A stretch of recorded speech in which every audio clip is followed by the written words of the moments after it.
મહત્વના સમાચાર મળી રહ્યા છે મહીસાગરથી। મહીસાગર જિલ્લામાં બોગસ માર્કશીટનું રેકેટ, કેટલાય વિદ્યાર્થીઓ માયાજાળમાં ફસાયા। તમિલનાડુ શિક્ષણ બોર્ડની બોગસ માર્કશીટનું મહીસાગર જિલ્લામાં કૌભાંડ નાખશે। મારા પિતા આચાર્ય છે, હું બોર્ડ પરીક્ષામાં બેઠા વિના પાસ કરાવી દઈશ જીગરવાદી। સારા માર્ક્સથી પાસ કરાવવા યુવાનો પાસેથી રૂપિયા પડાવી ઠગાઈ કરતા જીગરવાદીના પિતા એક શાળામાં આચાર્ય છે। મહીસાગર જિલ્લાના કાનપુર તાલુકાના અનેક ગામોના વિદ્યાર્થીઓને ધોરણ 10ની બોગસ માર્કશીટ બનાવી પૈસાની કરી ઠગાઈ। ધોરણ 10ની બોર્ડની પરીક્ષા પાસ કરાવી શાળામાં એડમિશન અપાવી વિદ્યાર્થીઓ પાસે કરી લાખોની ઠગાઈ।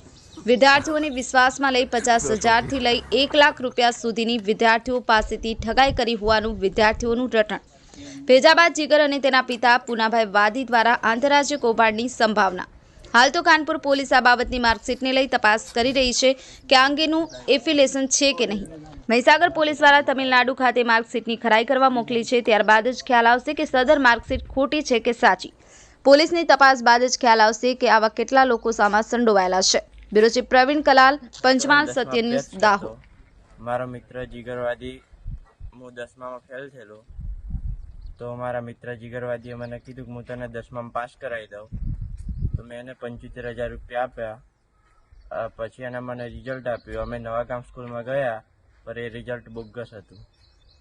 અમે બાકોર પોલીસ સ્ટેશનમાં ફરિયાદ કરી છે। તે બાબતે પટેલ મુકેશ કેદુરાભાઈ ગોધરાના મોડામાં રહેવાસી છે। મારો છોકરો 10મા ધોરણમાં 2 વિષયમાં ફેલ થયેલો હતો।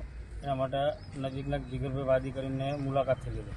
એમણે મને એવું કહેલું હતું કે ભાઈ મને ઘેર બેઠા માર્કશીટ અપાવી દે, તમે એની ચિંતા ના કરતા, 11માનું એડમિશન બી હું તમને કરાવી આલે। તમે મને 75,000 રૂપિયા લો, માર્કશીટ આપીને તમને નવાગામ સ્કૂલની અંદર એડમિશન કરતા। અમે જ્યારે સ્કૂલની અંદર આચાર્ય સાહેબને મળ્યા અને અમે માર્કશીટને બધું બતાવ્યું, એમને કીધું કે ભાઈ આઉટ સ્ટેટની માર્કશીટ એટલે આ 11મામાં એડમિશન થાય નહીં, તમારા અહીંનું તો ગુજરાતનું માર્કશીટ હોય તો એડમિશન થાય। એ બાબત મેં બાકોર પોલીસ સ્ટેશનની અંદર ફરિયાદ આલેલી છે અને પોલીસ આગળની તપાસ કરે છે।